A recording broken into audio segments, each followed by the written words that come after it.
নমস্কার বন্ধুরা, সকলে কেমন আছেন? আমার চ্যানেলে আপনাদের অনেক স্বাগত। আজকে আমি আদা ছাড়া গন্ধরাজ লেবু দিয়ে মাংস রান্না করে দেখাবো। এই রান্নায় কিন্তু আমি আদা ব্যবহার করব না। এখানে আমি মাংস নিয়ে নিয়েছি 500 গ্রামের মতো। মাংস ধুয়ে নিয়েছি খুব ভালোভাবে। এই দেখুন, একটা গোটা গন্ধরাজ লেবু। এটা গন্ধরাজ লেবু কেটে নেব।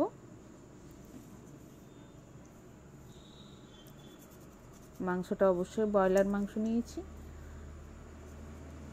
এবং এই পুরো গন্ধরাজ লেবুর রস আমি মাংসের মধ্যে দিয়ে দিচ্ছি। এখানে আমার 500 গ্রাম মাংস রয়েছে।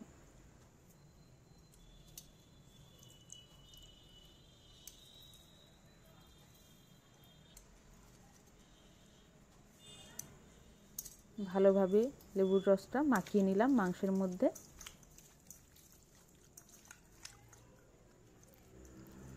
এরপর এর সাথে কিন্তু আমি একটু সরষের তেল মাখিয়ে নেব। মাংসের মধ্যে সরষের তেল দিয়ে দিলাম এবং সরষের তেলটা খুব ভালোভাবে মাখিয়ে নেব। এটা মাখিয়ে আমি 40 মিনিট থেকে 1 ঘন্টা ঢাকা দিয়ে রেখে দেব ম্যারিনেট হওয়ার জন্য। এরপর মশলা বানানোর জন্য জিরে ধনে আমি 2.5 চামচ নিয়েছি। জিরে আর ধনে মিলে 2.5 চামচ নিয়েছি। শুকনো লঙ্কা নিয়ে নিয়েছি 4 থেকে 5টে এবং রসুন নিয়ে নিয়েছি। এগুলো আমি বেটে নেব। আমি এখানে গোটা মশলাই ব্যবহার করেছি। এগুলো আমি বেটে নেব সব একসাথে।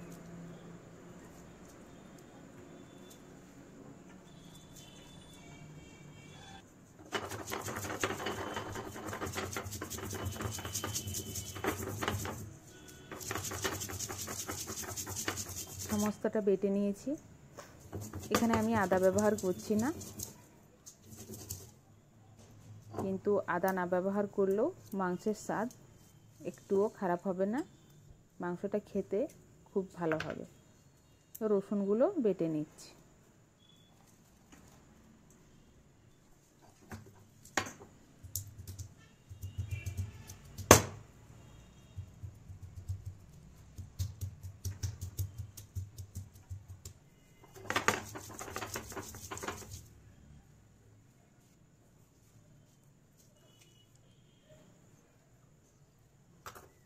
এক ঘন্টার মতো আমার ঢাকা দিয়ে রাখা হয়ে গেছে। এরপর রান্না করব।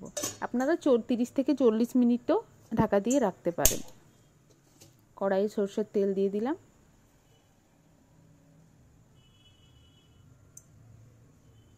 তেল গরম হয়ে এলে তেলের মধ্যে একটু নুন দিয়ে দিলাম। এরপর তেজপাতা দিয়ে দিলাম।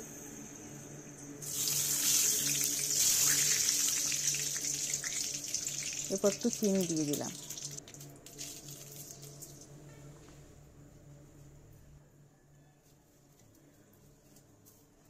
চিনিটা যখন একটু একটু করে কালারটা চেঞ্জ হয়ে যাবে, তখন এর মধ্যে আমি গোটা জিরে দিয়ে দিলাম।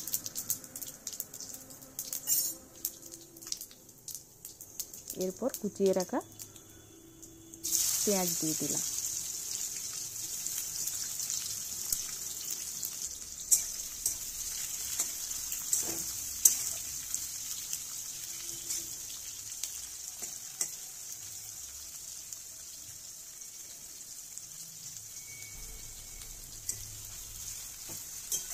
গ্যাসের ফ্লেম আমি খুব হাই রাখবো না, মিডিয়াম টু হাই রাখবো।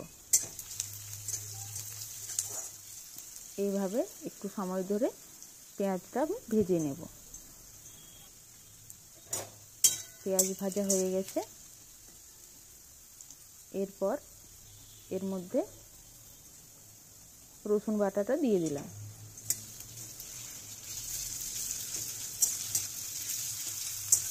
রসুন বাটাটা 1 থেকে 2 মিনিট নাড়াচাড়া করে একটু ভেজে নিলাম।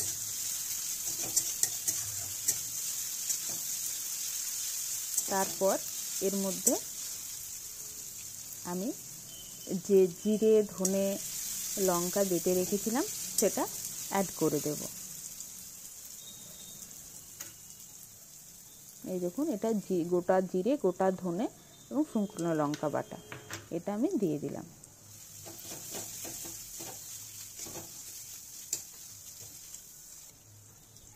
বাটির মধ্যে যে একটু মশলা লেগেছিল সেটা দিয়ে তার জলটা দিয়ে দিলাম। এরপর আমি এর মধ্যে হলুদ দেব, স্বাদ মতো নুন দিলাম,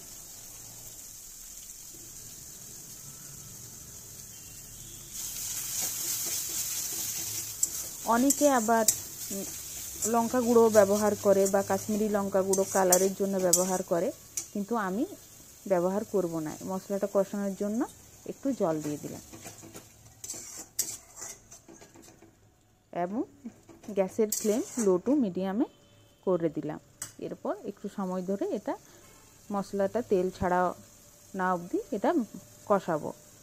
এখানে আমি কিন্তু কোনো, যেটা আপনাদের বলছিলাম, কোনো লঙ্কা গুঁড়ো ব্যবহার করব না বা কাশ্মীরি লঙ্কা গুঁড়ো আমি কালারের জন্য ব্যবহার করব না, কারণ এমনিতেই আপনারা দেখবে রান্নার পর এমনিতেই মাংসের কালার খুব সুন্দর আসবে।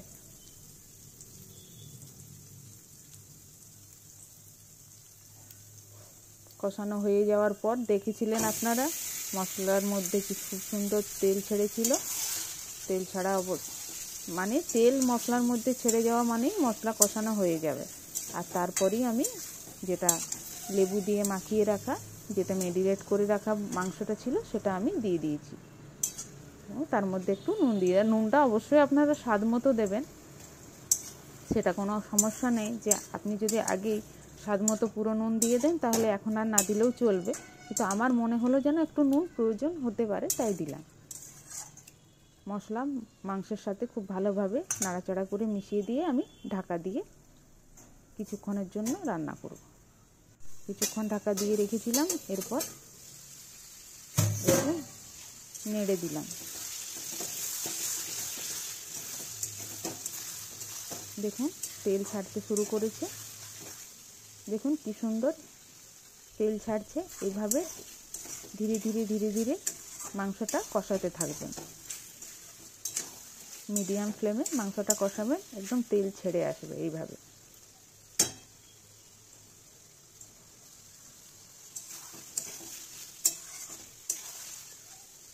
দেখুন কি সুন্দর তেল ছেড়ে এসছে। আমি কিন্তু ওই প্রথমেই ঢাকা দিয়েছিলাম কিছুক্ষণের জন্য, 3 থেকে 4 মিনিটের মতো।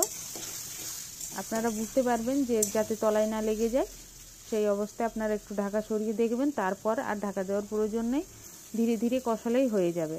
আপনারা কষানো অবস্থাতেও মাংস মোটামুটি হয়ে গেছে সেদ্ধ, আপনারা কষানো অবস্থাতেও যদি বলেন আমরা একটুও জল আর দেবো না, এই অবস্থায় নামাবো, নামাতে পারেন, কিন্তু আমি একটু গ্রেভি মাংস চাইছি। আপনারা যদি গ্রেভি বানাতে চান তাহলে একটু জল দেবেন, অবশ্যই গরম জল দেবেন, কিন্তু আমি এখানে ঠান্ডা জল ব্যবহার করেছি। ঠান্ডা জল ব্যবহার করলেও এর মাংসের কিন্তু স্বাদ খারাপ হবে না, মাংসের মধ্যে গরম জল দিলে ভালো হয়।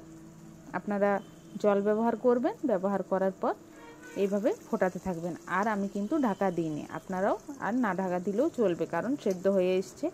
দেখুন মাংস রেডি। এরপর মাংস আমি অন্য পাত্রে ঢেলে নিচ্ছি।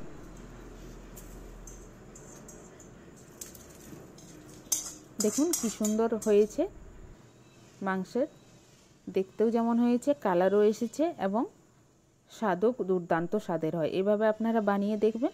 আমার ভিডিওটি যদি আপনাদের ভালো লেগে থাকে তাহলে অবশ্যই লাইক করবেন, কমেন্ট করবেন আর সাবস্ক্রাইব করতে কিন্তু ভুলবেন না, এবং অবশ্যই আপনাদের বন্ধুদের সাথে শেয়ার করবেন।